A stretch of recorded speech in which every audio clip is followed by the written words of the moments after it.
오늘 이렇게 또 중고등부 함께 예배를 드리게 돼서 너무 반갑고 감사합니다. 저는 우리 성도님들의 배려 덕분에 지난 3개월 동안 안식을 잘 했습니다. 첫 한 달간은 교회 내에 있었습니다. 그래서 주일학교, 중고등부, 청년부 예배를 같이 드리면서 우리 교회 학교는 어떻게 예배를 드리는가 함께 예배를 드리면서 참관하는 좋은 시간이 되었었습니다.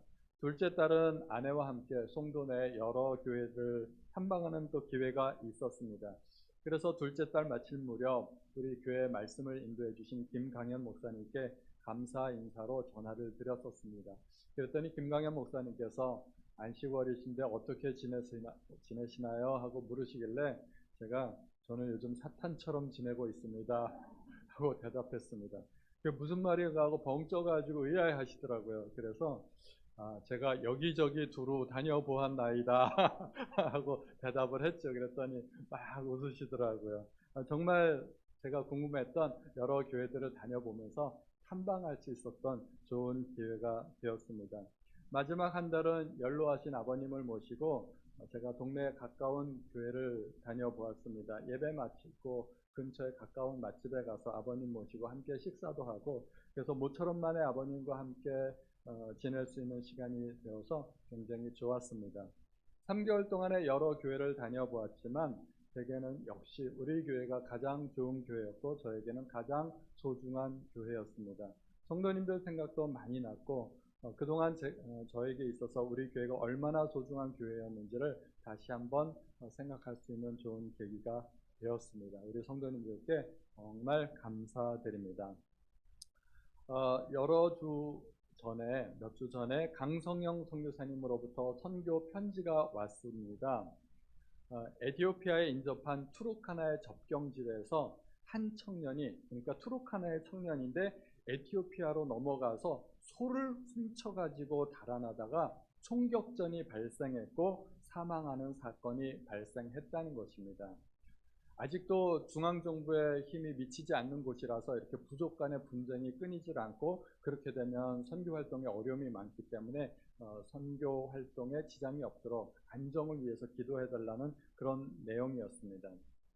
우리는 금요예배 때 선교사님을 위해서 기도도 했지만 저는 속으로 그 청년이 소를 가지고 넘어오다가 국경지대에서 거기서 총격전이 발생했나 보다라고 생각을 했습니다. 만약에 국경을 완전히 넘어서 투르카나 안에 자기 부족 안까지만 들어왔으면 그 청년은 부족으로부터 보호를 받을 수 있지 않았겠는가라고 생각을 했습니다. 왜냐하면 부족 간에 전쟁이 좀 있어도 그것이 나라와 나라 사이의 전면전으로 커지기는 좀 힘든 일이었기 때문에 그랬던 것입니다. 고대에는 지금도 부족 단위로 생활을 하지만 고대에는 마을 단위가 전부 다 부족 단위로 되어 있었던 것이죠. 그리고 한 부족이 심지어 한 국가를 형성하기도 했습니다. 부족이라는 것은 혈연 공동체이기 때문에 신분의 차이가 존재하지는 않았습니다. 그러나 부족과 부족 간에 전쟁이 있을 수 있죠. 정말 전면전으로 전쟁이 일어나게 되면 승리한 부족은 패배한 부족의 모든 것을 다 빼앗게 됩니다. 재산을 빼앗고 패한 부족을 종으로 부리거나 아니면 백성으로 통합하는 그런 일들이 일어나게 됩니다. 그 과정에서 노예나 종이 발생하게 되고 양반, 귀족 등 신분의 차이가 발생하게 됩니다. 부족 국가에서는 그 전쟁을 진두지휘하는 사람이 바로 왕이었습니다. 부족을 이끌고 남자들을 이끌고 나아가서 전쟁을 벌여야 되기 때문에 부족장이기도 하고 왕이기도 한 것입니다. 그러므로 왕은 그 부족민 중에서 가장 싸움을 잘하는 사람이 왕이 되었던 것입니다. 사울도 처음에 왕이 되었을 때 이제 처음으로 왕정국가가 시작되는 것 아니겠습니까? 그런데 이제 없던 왕이 생겼는데 백성들이 인정을 해줄까요? 백성들이 별로 인정을 안 했습니다. 저런 게 무슨 왕이야? 그렇게 생각을 했는데 기브온 야베스 주민들이 위험에 처하게 되죠. 외국의 그 침입을 받아서 위험에 처했을 때 그때 사울이 군사들을 이끌고 나가서 암몬 족속들을 무찌르고 그리고 기본 야베스 주민들을 구해주게 됩니다. 그리고 나서 백성들로부터 비로소 왕으로 정식으로 인정을 받게 되는 그런 모습이 성경에도 나오게 됩니다. 이렇게 왕의 능력에 따라 전쟁에 승리하면 많은 전리품을 취하게 되고, 또 전쟁에 패하게 되면 부족 자체가 멸망하는 그런 비운을 맞기도 하였습니다. 이렇게 부족과 부족 간의 전쟁을 통하여서 여러 부족들이 하나로 합쳐지고 흡수 통합되고 국가의 규모는 점점 커지게 됩니다. 정복당한 부족이 백성이 되고, 백성은 왕에게 많은 세금을 바쳐야 했고, 또 부역과 강제 노동에 참여하게 되었습니다. 이런 모든 권력의 정점에 서 있는 사람이 바로 왕이었습니다. 그리고 왕은 최고 권력자, 강자가 되는 것입니다. 국가는 점점 커지게 되고, 그 과정에 왕권도 함께 더 커지게 되고, 왕은 무소불위의 권력을 휘두르는 사람이 되었습니다. 왕은 권력자이고 힘으로 짓밟는 자이고 죽이고 빼앗는 자라고 할 수가 있습니다. 고대 시대에는 그랬던 것이죠. 힘이 지배하던 고대 시대에 힘없는 백성의 인권 같은 것은 아예 존재하지도 않았습니다. 싸울 능력이 없는 여자와 아이들은 아예 백성으로 쳐주지도 않았고, 백성들 숫자를 셀 때는 아예 빼놓고 세는 그런 경우도 있었던 것입니다. 왕정시대에는 거의 법이라는 것이 존재하지 않는 경우도 많았습니다. 영국의 어떤 왕은 그랬다죠. 짐이 곧 법이니라. 왕이 법입니다.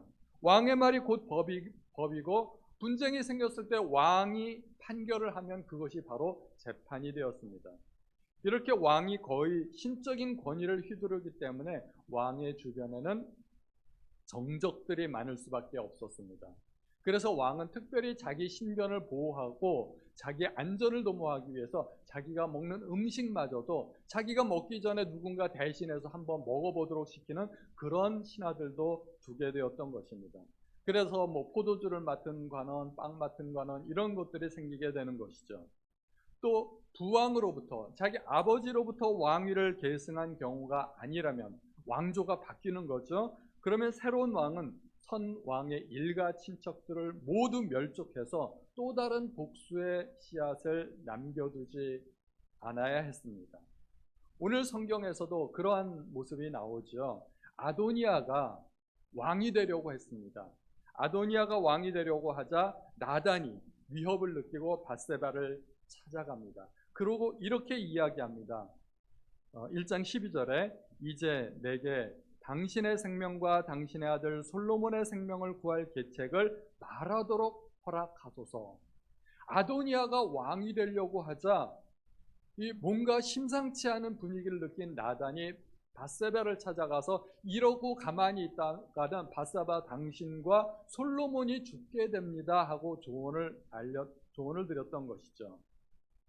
그리고 성경에서도 무소불위한 왕권의 모습이 우리에게 종종 나타나게 됩니다. 다윗이 우리아를 죽이고 그 아내를 빼앗은 사건이나, 또 솔로몬의 아내가 1000명이나 되는 이런 것들은 오늘날은 상상도 할 수 없는 일입니다.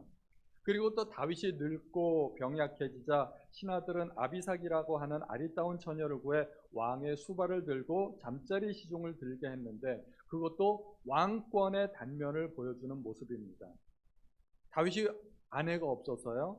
다윗에게는 이미 여러 명의 아내가 있었지만 다윗이 늙으니까 아내들도 같이 늙게 되고, 그래서 잠자리 시종을 들 젊은 여인을 따로 구했던 것입니다. 이 당시 여자의 인권은 아예 존재하지도 않는 것이라고 생각하시면 되겠습니다. 그냥 단지 왕의 기력을 도울 도구로만 사용되었던 것입니다.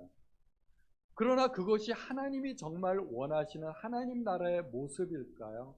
하나님께서 왕을 세우셨을 때 왕이 그토록 권세를 부리라고 하나님께서 왕위를 주셨을까요? 그것은 왕의 모습이 아닙니다. 하나님이 요구하시는 왕은 백성을 섬기는 왕이었습니다. 그리고 하나님께서는 심지어 자기 아들을 이 땅에 왕으로 보내셨는데 섬기는 왕으로 종의 모습으로 보내어 주셨던 것입니다. 진짜 왕은 이러한 모습이라 하는 것이죠. 오늘 본문의 아도니아가 스스로 왕이 되려는 모습이 보이고 있습니다. 아도니아가 다윗의 아들인데 아도니아가 왕이 된다면 그것은 계승일까요? 반란일까요? 뭘까요? 아버지가 왕이고 나도 왕이 된다면 그것은 당연히 왕이 계승이 되겠죠. 그런데 많은 설교자들과 목사님들은 아무리 병약해도 현재 다윗이 왕이기 때문에 한 나라의 왕이 둘일 수 없다는 것입니다. 그래서 아도니아가 스스로 왕이 되는 것은 반란이라고 이야기를 합니다. 다윗이 죽거나 적어도 후계자로 다윗이 자기를 선포해야만 자기가 왕이 될 수 있다는 것이죠. 아도니아는 왜 스스로 왕이 되려고 했을까요? 인간 세상에서 인간적인 모습으로 보면 왕은 세상에서 가장 강한 자이기 때문입니다. 최고의 권력과 부귀 영화를 누리는 사람입니다.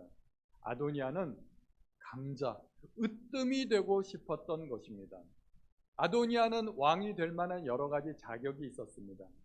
인간적으로 볼 때 현재 서열 1위입니다.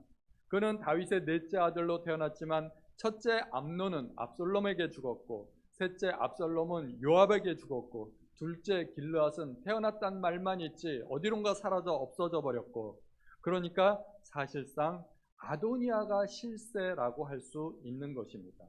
당연히 왕권은 현재 장자 역할을 감당하고 있는 아도니아가 되어야 하는 것입니다. 그리고 둘째로 그는 수려한 외모를 가지고 있었습니다. 왕이 되는데 외모가 중요한 것은 아니지만 외모가 뛰어나다는 것은 왕으로서 외모마저도 충분하다는 어떤 지지가 되는 것입니다. 첫 번째 왕인 사울은 키도 훤칠하고 다른 사람들보다 어깨 위는 더하다고 했습니다. 왕의 제목감이라는 것이죠. 또 사무엘이 다윗을 왕으로 세우기 위해 이새의 집에 갔을 때 큰아들 엘리압을 보면서 그 용모와 신장을 보면서 야, 이 사람이야말로 왕이 될 만한 왕의 제목이다 라고 생각을 한 적이 있었습니다. 그리고 다윗은 어떤가요? 다윗에 대해서도 그가 젊고 붉고 용모가 아름답다고 표현을 했습니다. 그러니까 아도니아의 용모가 수려하고 그가 용모가 힘이 준수한 자라고 2절에 6절에 그렇게 표현하고 있는데 그것은 왕의 제목으로서 외모조차도 빠지지 않는다는 그러한 말이 되는 것입니다. 다윗은 아도니아에게 한 번도 섭섭한 말을 한 적이 없다고 합니다. 이것은 사실 다윗의 문제이기도 하지만 만약에 다윗이 그 뒤를 이어서 아도니아가 왕이 되었어도 다윗이 그대로 인정할 가능성도 어느 정도 있다는 말이 될 수 있는 것입니다. 이러한 여러 가지 사유로 인하여서 사실상 아도니아는 왕이 되어도 하자가 없는 인물입니다. 그런데 딱 한 가지, 정말 딱 한 가지 문제가 있죠. 그게 뭘까요? 솔로몬이 후계자로 이미 인정이 되었다는 것입니다. 그것은 하나님의 뜻이고 다윗이 이미 솔로몬이 태어나기도 전에 공포한 적이 있습니다. 그런데 그것은 한 30년쯤 전에 일어난 일이고 아도니아 생각에는 설마 그것이 지금도 유효하겠는가 생각하고 있는 것 같습니다. 그래서 자기가 왕이 되려는 것이죠. 그러나 아도니아 입장에서는 일말의 화근이라도 제거해야만 했습니다. 그래서 아도니아가 왕이 된다면 밧세바와 솔로몬을 숙청해야 할 수도 있는 것이죠. 고대 시대 왕권은 다 그랬습니다. 그래서 나단은 밧세바에게 밧세바와 솔로몬의 생명을 구하도록 조언을 하고 있는 것입니다. 당신의 생명과 당신의 아들 솔로몬의 생명을 구할 계책을 허락해 달라고 하는 것입니다. 만약에 아도니아가 정상적인 후계자라면 어떻게 했어야 됐을까요? 그냥 가만히 있으면 되었습니다. 그리고 다윗이 만약에 후계자를 지목하지 않고 세상을 떠난다면 그리고 그 후에 아도니아가 거사를 거행했더라면 아도니아는 자연스럽게 왕이 될 수도 있었을 것입니다. 당당하게도 아도니아는 지금 서열 1위이고 솔로몬은 형제 중에 10번째 아들이기 때문에 저 밑에 있는 아들이기 때문에 서열로 따지면 솔로몬이 왕이 될 수 없다는 것이죠. 그런데 아도니아는 다윗이 시퍼렇게 살아있는데 스스로 왕이 되려고 했습니다. 아무리 늙고 힘이 없어도 현재 왕은 다윗입니다. 아도니아가 스스로 왕이 되려고 했다는 것은 명백한 반란이라는 것입니다. 아도니아는 거사를 위해서 주변의 주요 인물들을 만나고 포섭했습니다. 7절에 보니까 요압과 아비아달과 모의를 꾀했다고 합니다. 요압은 군대 장관이죠. 아비아달은 제사장이었습니다. 이 아도니아는 정치적인 감각과 능력이 뛰어난 사람입니다. 자기는 왕자죠. 군대 장관 포섭했죠. 제사장 포섭했죠. 어떻게 됐습니까? 정치, 군사, 종교 3권을 통일했습니다. 뭐가 두렵겠습니까? 이 정도면 완벽하다 생각을 했겠죠. 아도니아는 절대 강자가 되기 위해서 스스로 왕이 되고자 했습니다. 그런데 왕은 아무나 되나요? 만약에 다른 사람이 왕이 되고자 했어도 왕이 될 만한 신분과 자격이 있어야 됩니다. 모두가 강자가 되길 원하지만 강자가 될 자격과 요건이 되지 않는다면 어떻게 하면 되었을까요? 강자 편에 서면 됩니다. 그래서 아도니아가 왕이 되고자 했을 때 신하들은 두 파로 쫙 갈라지게 된 것이죠. 이때 신하들은 줄서기를 잘 해야 됐습니다. 어느 줄에 서느냐에 따라서 자기의 운명이 결정되는 것입니다. 요압과 아비아달은 아도니아의 편이 되었습니다. 요압은 다윗이 사울을 피해 도망다닐 때 함께했고 이스라엘의 건국 공신입니다. 또 아비아달도 사울을 피해 도망가 다윗의 편이 되었던 사람입니다. 그들은 다윗을 선택했고 그 선택은 매우 탁월한 선택이었습니다. 그런데 이제 또 한 번 선택의 기로에 서게 됩니다. 아도니아가 스스로 왕이 되었습니다. 그들은 스스로 왕이 된 아도니아 편에 섰습니다. 강자 편에 서길 원했고 나름대로 똑똑한 선택을 한 것처럼 보였습니다.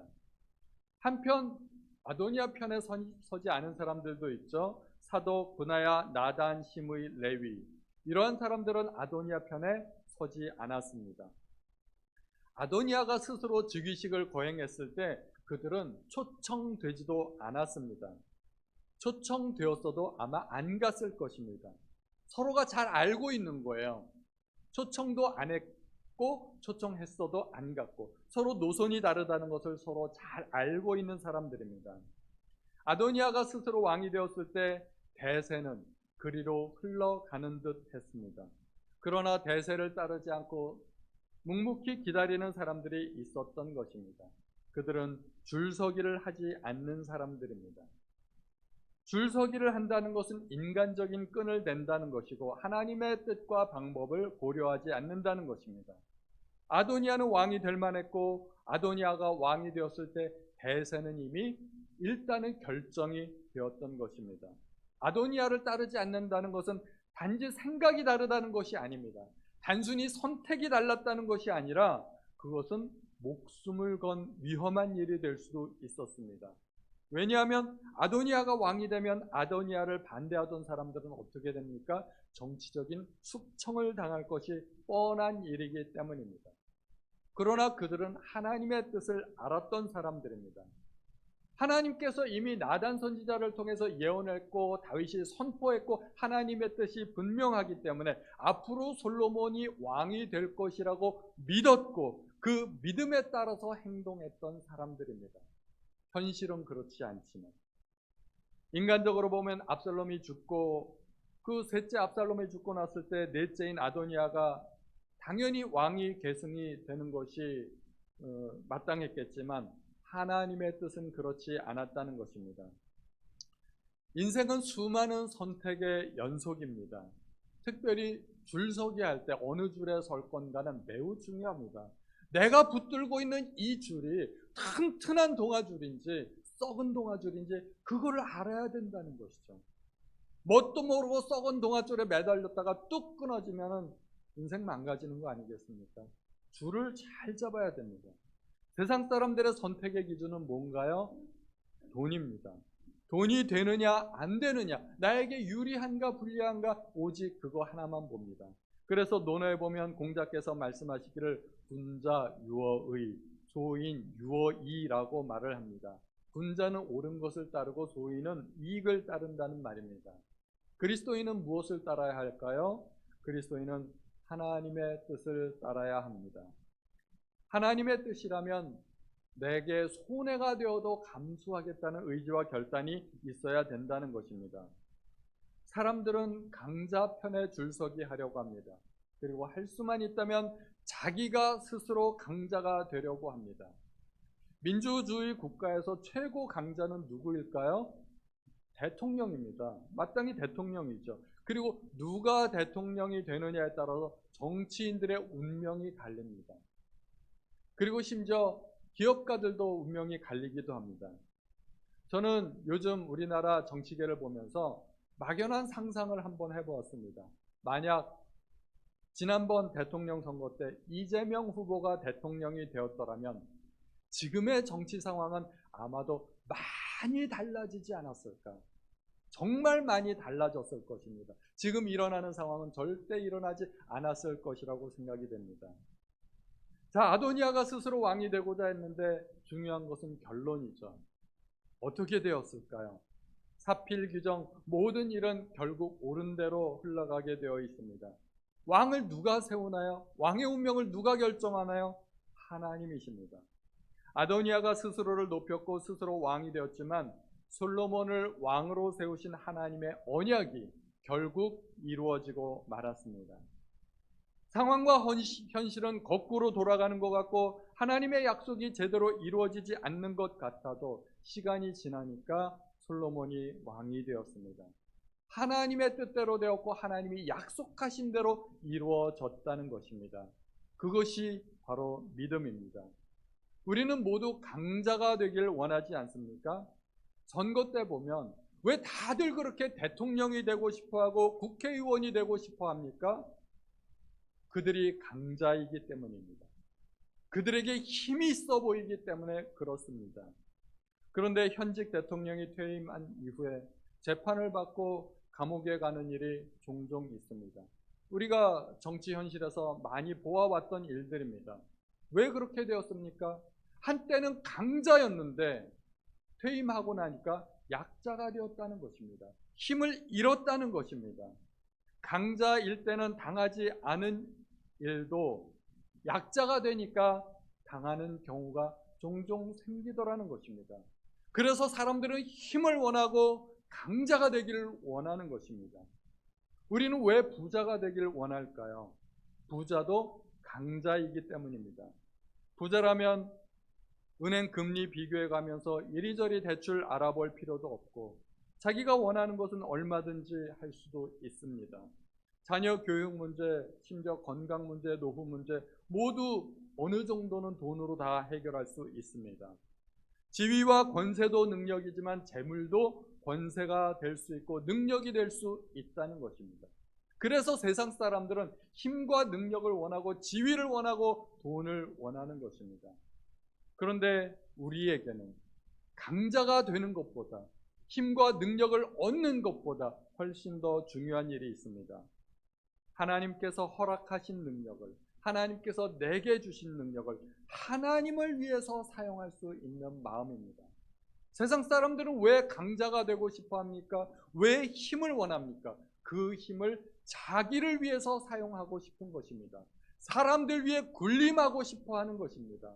그 힘을 사람들을 위해서 봉사하고 싶어 하는 게 아니라는 것입니다. 우리는 하나님께서 나에게 능력을 주시고 힘을 주신다면 그 능력과 힘을 하나님을 위해서 사용할 수 있어야 할 것입니다. 더 나아가서 하나님이 원하시기만 한다면 기꺼이 강자됨을 포기하고 약자가 될 수 있는 마음까지도 가질 수 있어야 됩니다. 성경에 보니까 주님을 따르고 싶어 했고 또 영생에 관심이 많았던 한 부자 청년이 나옵니다. 주님은 그 부자 청년에게 내가 가진 것을 모두 팔아 가난한 사람들에게 나눠주고 그리고 너는 나를 따르라 말씀하셨습니다. 이 부자 청년은 재물이 많았기 때문에 근심하면서 돌아갔습니다. 결국 제자가 되지 못했습니다.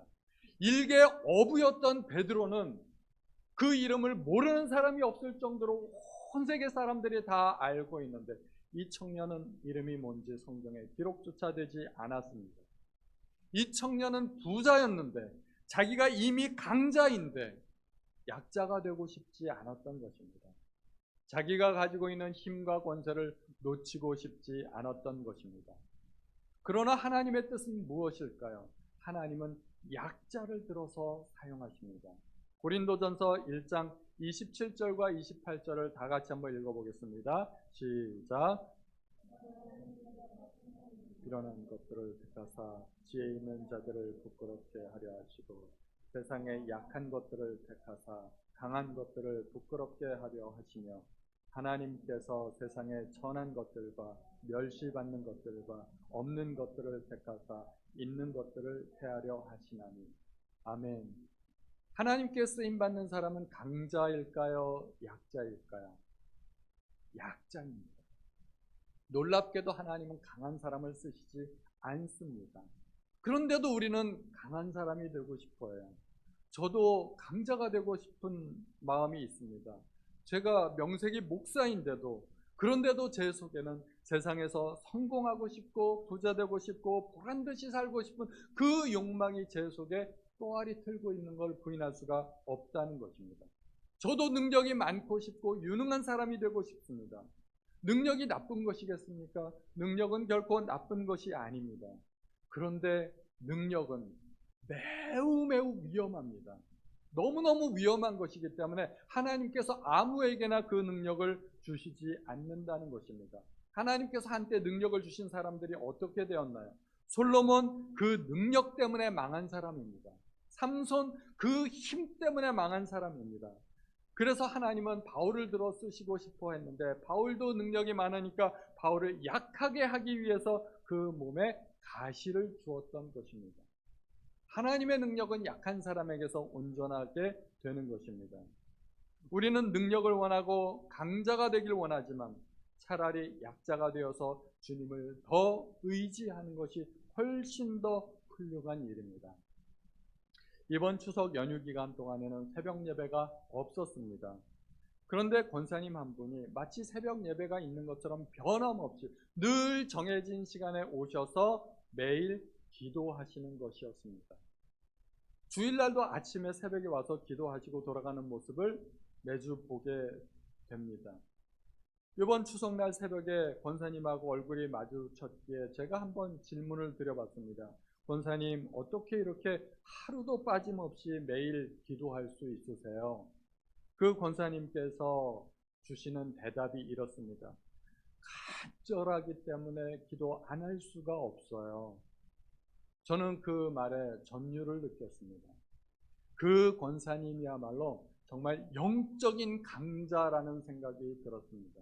인간적으로 보기에는 약하고 아무것도 아닌 것처럼 보이지만 저는 그 권사님으로부터 어떤 영적인 파워를 느낄 수 있었습니다. 그분은 저보다 더 강자라는 생각이 들었습니다.